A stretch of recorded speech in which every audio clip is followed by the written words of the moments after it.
ಒಂದು ಬಾಣಲಿಗೆ 2 ಲೋಟದಷ್ಟು ನೀರು ಹಾಕ್ಕೊಂಡಿದ್ದೀನಿ. ಅರ್ಧ ಸ್ಪೂನಷ್ಟು ಉಪ್ಪು ಹಾಕ್ಕೊಂಡಿದ್ದೀನಿ. ಅರ್ಧ ಸ್ಪೂನು ಜೀರಿಗೆ ಹಾಕ್ಕೊಂಡಿದ್ದೀನಿ. ಅರ್ಧ ಸ್ಪೂನು ತುಪ್ಪ ಹಾಕಿ ಚೆನ್ನಾಗಿ ಕೈ ಆಡ್ಕೊಂಡ್ಬಿಟ್ಟು ಮುಚ್ಚಳ ಮುಚ್ಚಿ 2 ನಿಮಿಷ ಬಿಟ್ಬಿಡಿ. ಚೆನ್ನಾಗಿ ಕುದಿಬೇಕು. ಈ ಥರ ಕುದಿಬೇಕಾದ್ರೆ 1 ಲೋಟದಷ್ಟು ಅಕ್ಕಿ ಹಿಟ್ಟು ಹಾಕ್ಕೊಂಡು ಮುಚ್ಚಿಟ್ಬಿಡಬೇಕು. 2 ರಿಂದ 3 ನಿಮಿಷ ಅಷ್ಟೇ.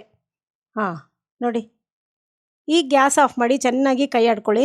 1 ಗಂಟೆ ಆಗ್ದಂಗೆ ಕೈ ಆಡ್ಕೊಳ್ಳಿ. ಗಂಟೆ ಆಗುತ್ತೆ, ಸ್ವಲ್ಪ ಸ್ವಲ್ಪ ಆಮೇಲೆ ನಾದ್ಕೊತ ಸರಿ ಆಗುತ್ತೆ. ನೋಡಿ ಎಷ್ಟು ಚೆನ್ನಾಗಿ ತಳ ಬಿಟ್ಟು ಬಂತು. ತಣ್ಣಗಾಕೆ ಬಿಟ್ಬಿಡಬೇಕು. ಹಿಂಗೆ ಕೈಯಲ್ಲಿ ಮುಟ್ಟಿದಾಗ ಕೈಗೆ ಅಂಟ್ಕೋಬಾರ್ದು. ಪರ್ಫೆಕ್ಟಾಗಿ ಹಿಟ್ಟು ಬೆಂದಿದೆ. ಟೆಫ್ಲಾನ್ ಶೀಟಿಗೆ ಅರ್ಧ ಸ್ಪೂನಷ್ಟು ತುಪ್ಪ ಹಾಕ್ಕೊಂಡು ಚೆನ್ನಾಗಿ ಸವರ್ಕೋಬೇಕು. ನೀವು ಎಷ್ಟು ಸೈಜಿಗೆ ಮಾಡ್ತೀರೋ ಅಷ್ಟು ಸವರ್ಕೊಂಡಾದ್ಮೇಲೆ ತಣ್ಣಗಾಗಿರೋ ಹಿಟ್ಟನ್ನು ಇಷ್ಟು ತೊಗೊಂಡಿದ್ದೀನಿ ನೋಡಿ. ಮಾಮೂಲಾಗಿ ಒಂದು ಕಿತ್ಳೆಹಣ್ಣಿನ ಸೈಜು ತೊಟ್ಕೊಂಡ್ಬಿಡ್ಬೇಕೀಗ. ಸ್ಮೂತಾಗಿ ತುಂಬ ಚೆನ್ನಾಗಿರುತ್ತೆ.